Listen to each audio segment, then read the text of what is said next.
Shalom, selamat pagi anak-anak. Bagaimana kabar kalian hari ini? Baik, syukurlah. Jaga kesehatan ya, dan jangan lupa makan dan selalu semangat. Sebelum kita memulai pembelajaran, Ibu akan absensi dulu. Rizko, hadir? Hadir Bu. Melia, hadir? Epa, hadir? Vera, hadir? Dede, hadir? Rania, izin ya. Anak-anak, kalau kalian izin atau sakit harus seperti Rania ya, memberikan surat. Ilham hadir, Tia hadir. Sekarang mari kita buka bukunya. Apakah ada yang ingat pembelajaran kita minggu lalu, yaitu tentang hukum kasih? Ya, betul anak-anak, hukum kasih itu ialah kasih kita terhadap Allah dan kasih terhadap sesama manusia. Kedua hal ini tidak dapat dipisahkan di dalam kehidupan kita. Kita sebagai manusia harus bersedia memaafkan kesalahan teman ataupun siapapun itu.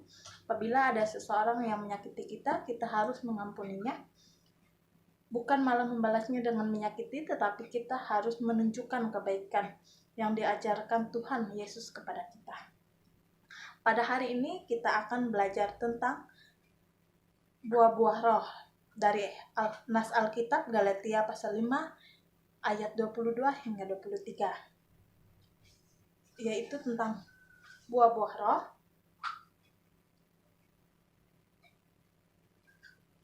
Ada sukacita, kebaikan, damai sejahtera, kesabaran, kemurahan, kesetiaan, lemah lembut, dan penguasaan diri. Apakah ada yang tahu arti macam-macam buah roh? Nah, di sini Ibu akan menjelaskan artinya. Yang pertama, kasih. Urutan pertama buah roh yang tercantum dalam Alkitab. Mengapa kasih? Sebab ada tertulis demikianlah tinggal ketiga hal ini, yaitu iman, pengharapan, dan kasih. Dan yang paling besar diantaranya ialah kasih. Di dunia ini yang paling terbesar adalah kasih. Sebab tanpa kasih segala perbuatan manusia tidak ada artinya di mata Tuhan, anak-anak. Yang kedua, sukacita. Jika bahagia hanya sesaat, maka sukacita tinggal selamanya. Sukacita adalah kumpulan rasa bahagia yang diberikan Tuhan kepada manusia. Sedangkan damai sejahtera. Damai artinya tidak ada perang, tidak ada kerusuhan, aman, tentram, tenang, keadaan tidak bermusuhan. Damai dapat kita temukan di dalam Roh Kudus. Sedangkan kesabaran. Kesabaran yang kita miliki di setiap orang, tidak semua orang dapat menjaganya. Sabar adalah sikap di mana kita memilih menahan ego kita dan memilih untuk mengalah, tetap bersabar, tidak mudah tersinggung ketika orang lain menyakiti kita. Dan kemurahan. Kemurahan berasal dari kata yaitu murah, tapi bukan itu maksud yang sebenarnya dari kemurahan. Kemurahan adalah kebaikan, kelimpahan, hati kebaikan, sifat kasih dan sayang. Sedangkan kebaikan adalah kumpulan sikap baik, sikap yang kita tunjukkan kepada sesama. Ketika teman kita sedang jatuh sakit, kita berkunjung, itu adalah hal kebaikan yang kita tunjukkan. Kesetiaan ini ialah kesetiaan kita kepada Tuhan Yesus Kristus, anak-anak. Kita mengikuti Tuhan, kita percaya akan firman Tuhan, itu merupakan sebuah kesetiaan. Sedangkan kelemah lembutan. Buah-buah Roh Kudus adalah pribadi yang lembut dan penuh kasih. Maka dari itu, jika Dia telah memberi kita pengertian, maka Roh Kudus tidak mau memaksa jika kita tidak mau menuruti perintah Roh. Memiliki kelemah lembutan seperti Roh Kudus adalah suatu nilai tambah bagi kita, anak-anak. Penguasaan diri. Penguasaan diri ini sangatlah penting, anak-anak, agar kita dapat berbaur dan menyesuaikan diri dengan orang lain yang berbeda kepribadiannya dengan kita. Anak-anak, kita dapat menguasai diri bukan berarti kita tidak boleh mengeluarkan buah-buah pikiran kita. Menguasai diri memiliki arti untuk tidak selalu menuruti segala keinginan kita sendiri, tetapi juga mengerti apa yang orang lain inginkan. Kita juga butuh agar kita bisa menguasai diri di hadapan Tuhan. Mengapa? Karena seringkali kita menuntut pada Tuhan tanpa mengerti apa yang sebenarnya Tuhan inginkan di dalam hidup kita.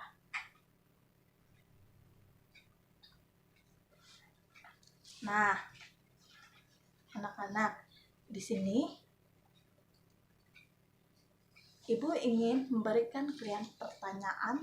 Kalau ada yang kurang mengerti, bisa tanyakan kepada Ibu. Tia, apakah kamu ingin bertanya? Bertanya tentang apa, Tia? Apa itu hukum kasih, Ibu? Oh, kan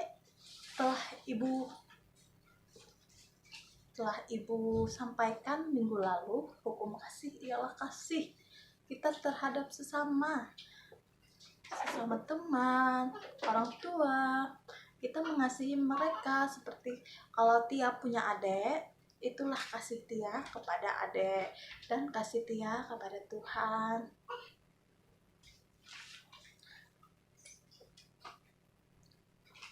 Bu, Riko ingin bertanya. Oh, Riko ingin bertanya. Bertanya apa, Riko? Ketika bagaimana saya bisa sabar, Bu, ketika saya diejek? Oh, baik Riko, begini. Ketika engkau diejek oleh orang lain, tetaplah sabar, Riko. Abaikan ejekan mereka.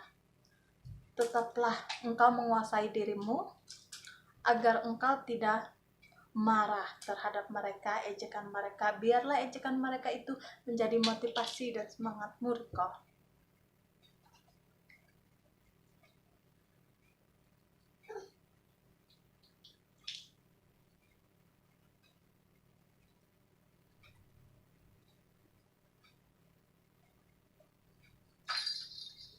Nah, di sini Ibu akan bagi kalian dalam 3 kelompok. Hitung dari 1 sampai 3.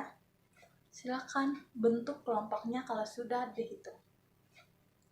Soal yang pertama yang akan Ibu berikan yaitu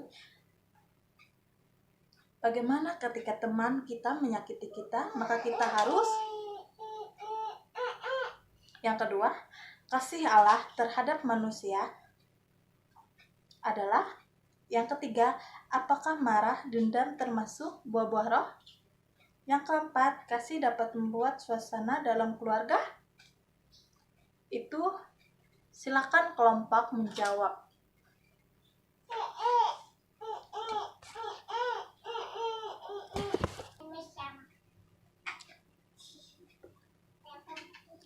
Sekarang Ibu minta perwakilan dari kelompok untuk presentasikan jawaban yang telah didapatkan. Silakan dari kelompok 1.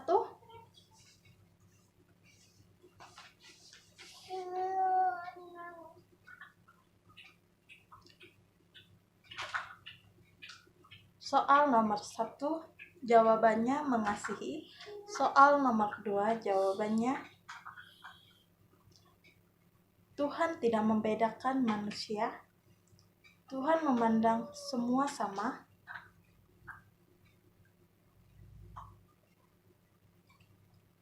Apakah marah dan dendam termasuk buah-buah roh? Tidak. Pasti dapat membuat suasana di dalam keluarga menjadi damai sejahtera.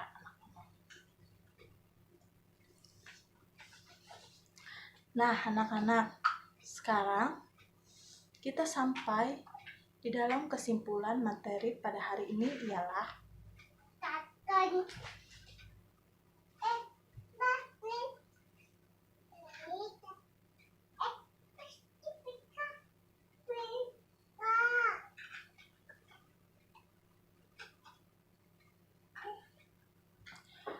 buah-buah roh tersebut sudah mencakup semua perbuatan baik yang ada. Selain buah-buah Roh Kudus, terdapat juga perbuatan-perbuatan daging yang patut kita cegah. Daging memang lemah dan roh penurut, memang benar adanya. Akan tetapi kita harus bisa mengalahkan semua keinginan daging kita sehingga keinginan daging berada di bawah roh. Inilah makna dari buah-buah roh yang harus kita ketahui, anak-anak. Yang pertama, memiliki setiap karakter Roh Kudus dalam hidup kita. Mungkin adalah hal yang sulit. Terkadang kita sudah memiliki niat untuk menjauhi kedagingan, akan tetapi tetap saja kita jatuh dan menyerah. Maka di sini adalah bagian Tuhan untuk bekerja minta tuntutan Tuhan agar kita bisa menjadi pribadi seperti Roh Kudus. Jika kita ingin dikuatkan, maka Tuhan beri. Jika kita ingin diberi hikmat, maka Tuhan juga akan memberikan hikmat kepada kita. Cukup kita hanya berdoa dengan iman dan kesungguhan hati pada Tuhan. Dengan seperti itu, maka pelan-pelan akan dituntut untuk mencapainya. Sampai suatu titik kita tidak sadar bahwa pribadi kita telah berubah. Hendaknya roh-roh itu tumbuh di dalam kehidupan kita sepanjang